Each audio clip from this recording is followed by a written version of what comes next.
जय श्री राम। 850 साल मुगलों ने हिंदुओं का दोहन किया, हर तरह के जुल्म किए, फिर भी हिंदू चुप रहा। 450 साल अंग्रेजों ने हिंदुओं को गुलाम बनाया, उनकी संपत्तियों को हड़पा, उनको अपने घर में नौकरी करवाया, उनकी खेतों को हड़पा, उनके घर जमीन जायदाद सब हड़प लिया, फिर भी हिंदू चुप रहे। 70 साल हिंदू बनकर के कांग्रेस पार्टी ने हिंदुओं के साथ दोहन किया, हिंदुओं को छला, हिंदुओं को मूर्ख बनाया, फिर भी हिंदू चुप रहे। 70 सालों में कांग्रेस पार्टी ने जितनी भी योजनाएं लागू की, सब के सब हिंदुओं के विरुद्ध और मुस्लिम के हित में, फिर भी हिंदू चुप रहे। 70 सालों में एक भी मंदिर किसी कांग्रेस पार्टी ने कहीं पूरे देश में नहीं बनाया, लेकिन जो मंदिरें थीं उस पे जब हिंदू ने चढ़ावा चढ़ाया, उसको कांग्रेस पार्टी ने अपने कब्जे में लिया और उस चढ़ावे से उन्होंने सब्सिडी दी मुसलमानों को। हिंदू जब भी तीर्थ यात्रा पर निकले, चाहे वो वैष्णो देवी हो, चाहे अमरनाथ यात्रा हो, वहां हमेशा गोलियां चली, आतंकवादी हमले हुए। ये कोई और नहीं किया, कांग्रेस पार्टी ने करवाया, ताकि हिंदू अपने मंदिरों में जाए ही ना, तीर्थ स्थल पे जाए ही ना। लेकिन जब मुस्लिम हज यात्रा पर निकले, उनको सब्सिडी दिया, वो उनके लिए अलग से विशेष व्यवस्थाएं की गई, खाने पीने रहने के लिए। हिंदुओं के बच्चों को पढ़ने के लिए निजी स्कूलें खोली गई, सरकारी स्कूलों को कमजोर किया गया ताकि निजी स्कूल खुले और बच्चे उसमें फीस महंगे किए गए ताकि हिंदू के बच्चे पढ़े ही ना। और मुसलमानों के बच्चों को पढ़ने के लिए अलग से मदरसा बनाया गया, जिसका खर्चा ही कांग्रेस पार्टी ने दिया। उसमें किताबें बटी मुफ्त में, कांग्रेस पार्टी ने बांटी। उसमें जो पढ़ाते थे काजी, उनको अलग से वेतन दिया कांग्रेस पार्टी ने, फिर भी हिंदू चुप थे।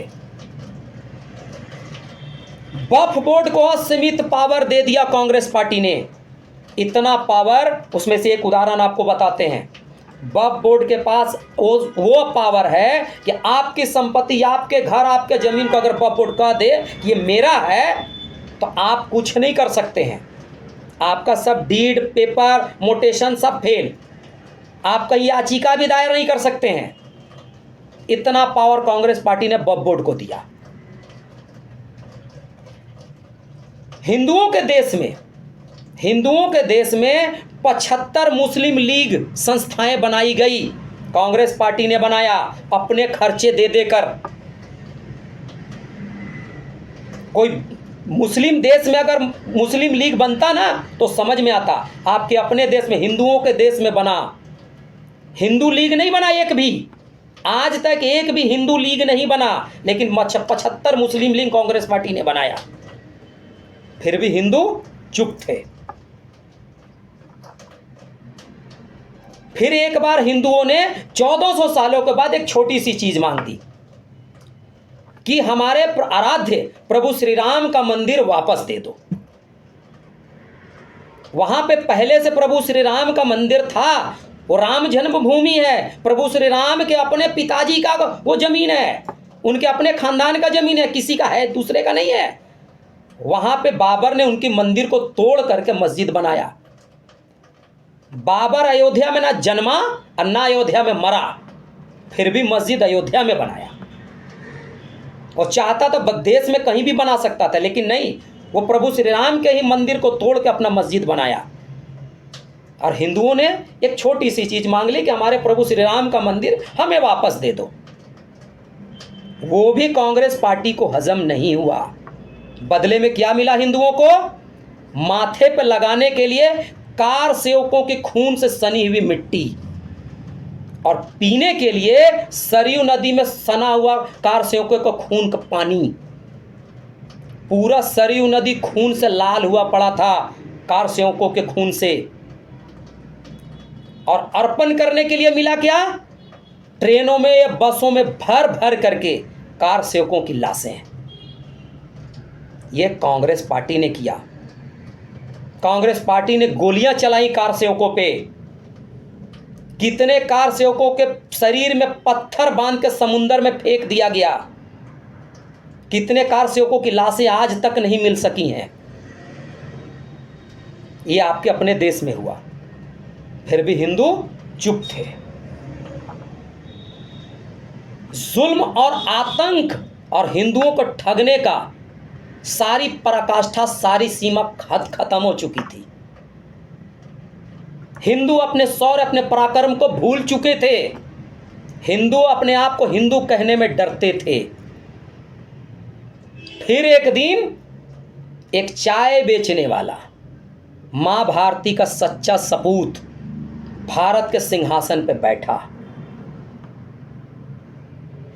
और बैठने के लिए सिर्फ भारत को ही नहीं, पूरे विश्व को बताया, पूरे विश्व को सिखलाया राष्ट्र प्रेम किसे कहते हैं, राष्ट्र भक्ति किसे कहते हैं, राष्ट्र की सुरक्षा किसे कहते हैं, हिंदू और हिंदुत्व किसे कहते हैं, वो बतलाया। हिंदुओं के अंदर का जो सोया हुआ हिंदुत्व था वो फिर से जाग पड़ा। हिंदू का पराक्रम, हिंदू का शौर्य, वो हिंदू जो शेर के मुंह में दांत डाल करके शेर का दांत गिन लेते थे, वो हिंदू का शौर्य पराक्रम को फिर से वापस लाया। अगर हम और आप ना, जिनको कहना हो कि राजनीति की बातें हैं, वो कहते रहें, अगर एक बार आप राजनीति, एक बार पक्ष और विपक्ष को छोड़ दीजिए ना, तो उस आदमी का पूजा करेंगे ना, फिर भी कम है। आज उस आदमी को जरूरत है हमारा और आपका। हमको और आपको अपने घरों से निकल कर उसे वोट देना है, उसके हाथ को मजबूत करना है, उसे फिर से वापस उसी सिंहासन पर बैठाना है, ताकि अधूरा काम को पूरा कर सके, पूरी दुनिया को बतला सके कि भारत कल भी विश्व गुरु था और आज भी विश्व गुरु है। हिंदू आदि थे, अनंत थे। वो फिर से बतलाएगा, फिर से बतलाएगा कि हिंदू राष्ट्र किसे कहते हैं। इसलिए आप से हाथ जोड़ करके विनती है, आग्रह है कि वोटिंग के दिन आप जहां भी हो अपने बूथ पे जरूर जाइए, वोटिंग जरूर करिए। खाना पीना नाश्ता उस दिन समझिए, आज मेरा उपवास है, आज का दिन राष्ट्र के नाम, वोट जरूर करिए। इस बार वो आदमी चूकना नहीं चाहिए, उसके हाथ कमजोर नहीं होने चाहिए, नहीं होने चाहिए। वो जो 400 पार का नारा दिया है ना, वो 450 पार होना चाहिए। तब वो बतलाएगा कि दुनिया कहां से शुरू हुई थी, और दुनिया में अगर कोई है तो सिर्फ हिंदू है, वो बतलाएगा। इसलिए हाथ जोड़ करके विनती है, घरों से जरूर निकलिए, पूरा वोट करिए। एक वोट आपका छूटना नहीं चाहिए आपके घरों से। आप बहुसंख्यक हैं और अल्पसंख्यक होकर के आप प्रताड़ित हो रहे थे इतने वर्षों से, 1400 सालों से।